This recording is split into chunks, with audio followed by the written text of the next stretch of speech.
everybody, welcome back to What the Fish. Today we're going to look at the red cherry shrimp experiment. Hey guys, I know it's been a while. I just wanted to catch you guys up on a few projects I've been working on here. So this was my guppy grow out tank. It's also an experiment tank. So I guess about 2 months ago, more or less, I ordered some shrimp.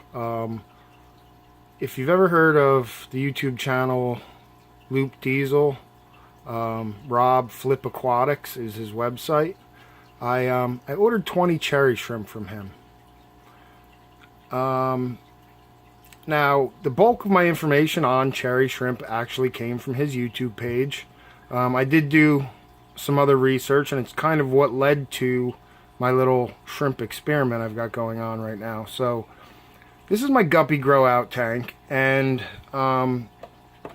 Aquarium Co-op also does some videos that have guppies and cherry shrimp in them together.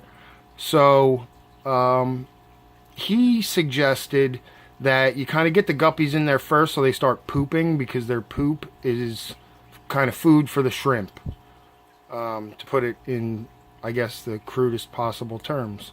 So what I did is I took 3 female guppies and 1 male, and a couple of snails, some java moss, a few plants, and threw them in this tank. I had moved my cichlids out of here, and I bought a mate for one of my bristlenose plecos. Now this tank, I kind of tried to model it after a tank I saw on another channel, breeding for profit video, where they were breeding plecos, guppies, and cherry shrimp. So my plan was to kind of emulate that on a smaller scale. This is only a 29 gallon. It's in my bedroom right next to my bed. And I use tap water. I don't use any type of special water in it. It has a relatively high pH. Usually actually runs 7, 8. So what I did is, when I got the shrimp from Rob, I split them 10 and 10. I was really kind of surprised when I got them. They were really small. I'm actually really grateful that they were small now, because from my understanding, the smaller shrimp acclimate better. And I actually had some Bloody Mary shrimp in this tank originally that didn't make it for whatever reason. But I put 10 in here, and then I put 10 in another tank I'll show you in a little while. And like I said, this one's running on tap water, heavily planted, just because pretty much everything I read said that, just like guppies when they have babies, when shrimp have babies, they need some place to kind of like hang out and be safe. So all this moss you can see all across the bottom in here provides just that. You know, some place for the babies to hang out and hide. It also provides surface area. So shrimp's main diet, and again, this is all just from my own research and my own understanding, you know, correct me if I'm wrong, but they survive primarily on biofilm. So the more surface area you have, the more biofilm you can grow, the more food you have for your shrimp. And like I said, it's been, give or take, 2 months since I got these shrimp. Now let me see, it is hard to find them in here, but if you look up here, you can see one of the originals back in that pile of moss.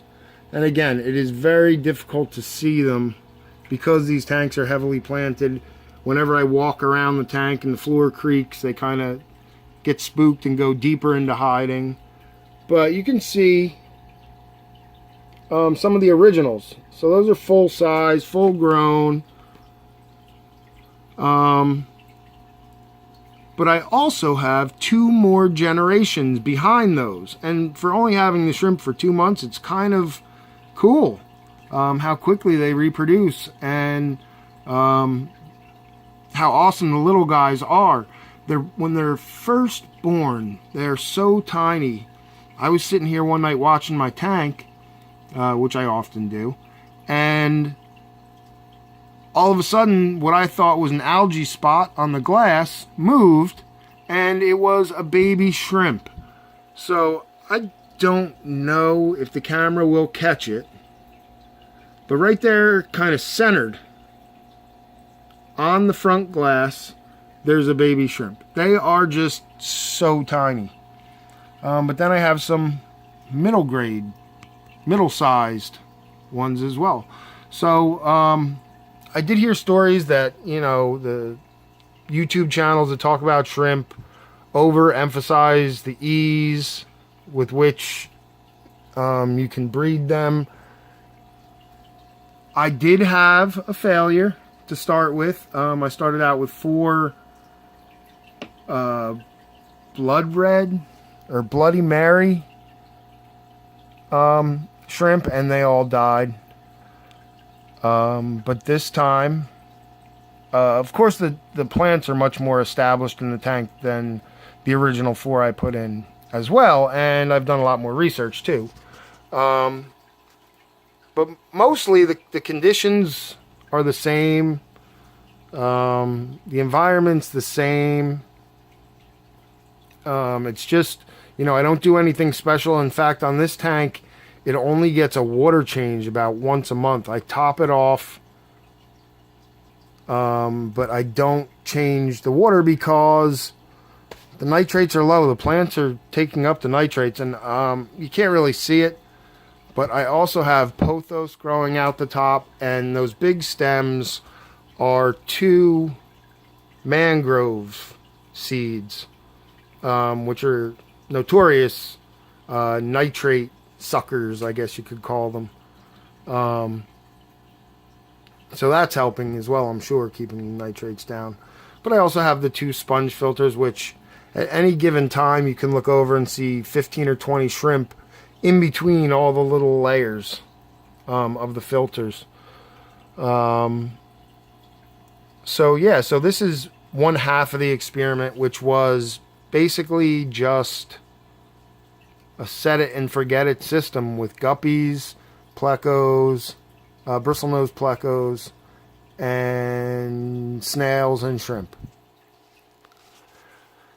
So next I'll show you the other half of the experiment, where I followed another path of logic that says if you use RODI water, which since I have a saltwater tank as well, I have an RODI system, so I have the water accessible, you know, it doesn't cost me anything extra to make it, and you control what goes into it by making GH and KH additions to that water and remineralizing it, that works as well or better than using tap water with shrimp. Oh, here's a couple of them coming out. Let's see if I can catch them there for you. The bigger guys are starting to come out because I've been sitting here for a while. No floor creaks to scare them back in, but they're pretty cool little guys to watch. And the longer I sit here, the quieter it is, the more everybody comes out. You can see all the baby guppies come out.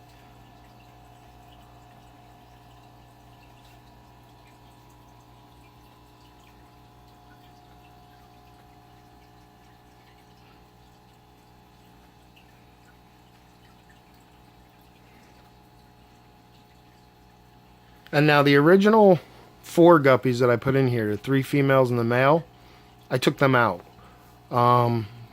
They breed plenty from the time they're born, so I didn't think it was necessary, and I put them back in. I have a fraternity tank that's all male guppies and a sorority tank that's all female guppies, and I just wanted to see how quickly these guys would breed out and kind of overfill the tank with guppies because it's pond season and I want to try some pond guppies.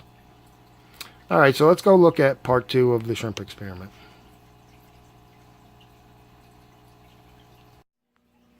So here is the other half of the shrimp experiment. As you can see, much smaller scale.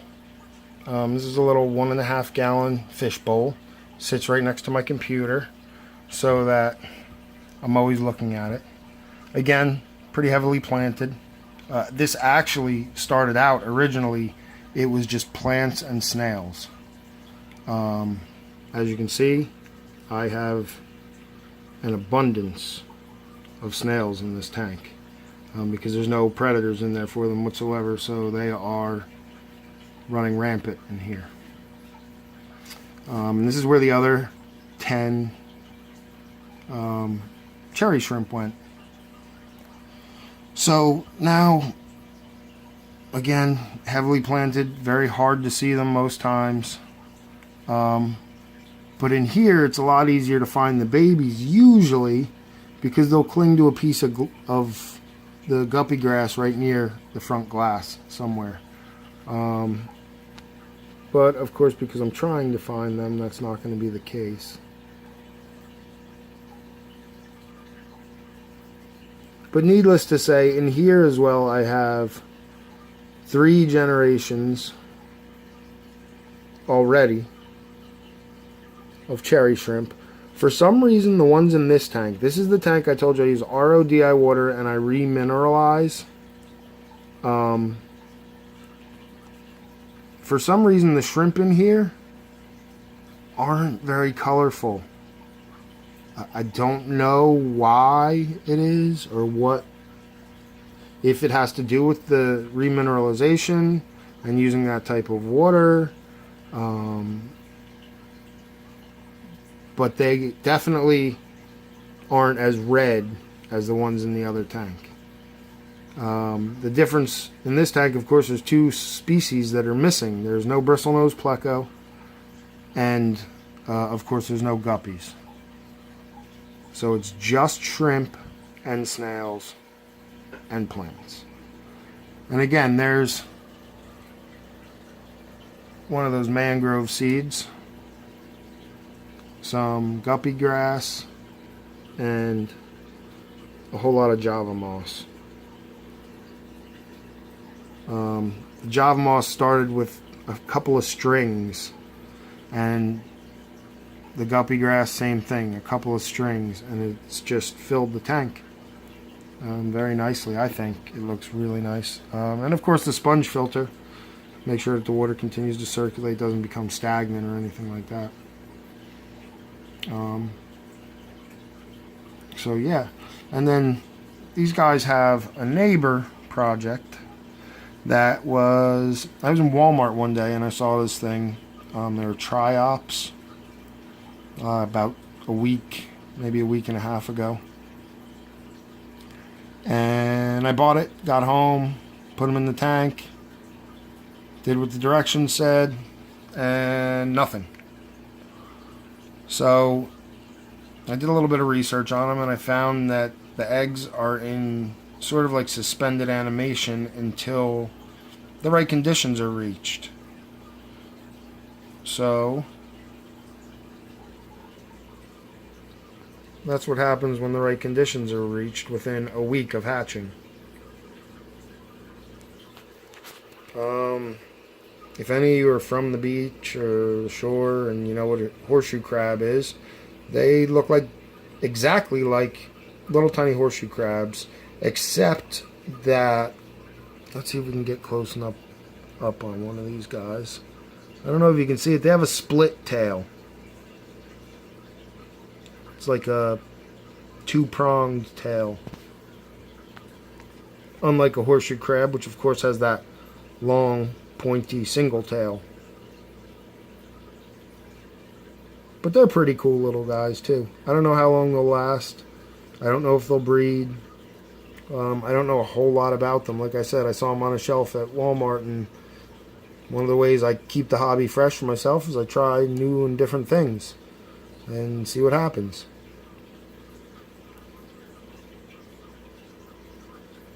So, like I said, I put them in, like the direction said, did what it said, and nothing for a few days. Then I had this little clip-on LED light sitting around. And I put that on here. And within 24 hours, I saw the first one of these little guys. No, I think there's 3 of them in there, chugging around. But they're pretty decent size. And like I said, they look just like miniature horseshoe crabs. Oh, and when I added the light, I also added a little bit of new water that I added GHKH to try and make sure that there was calcium in there, because they look like they have an exoskeleton.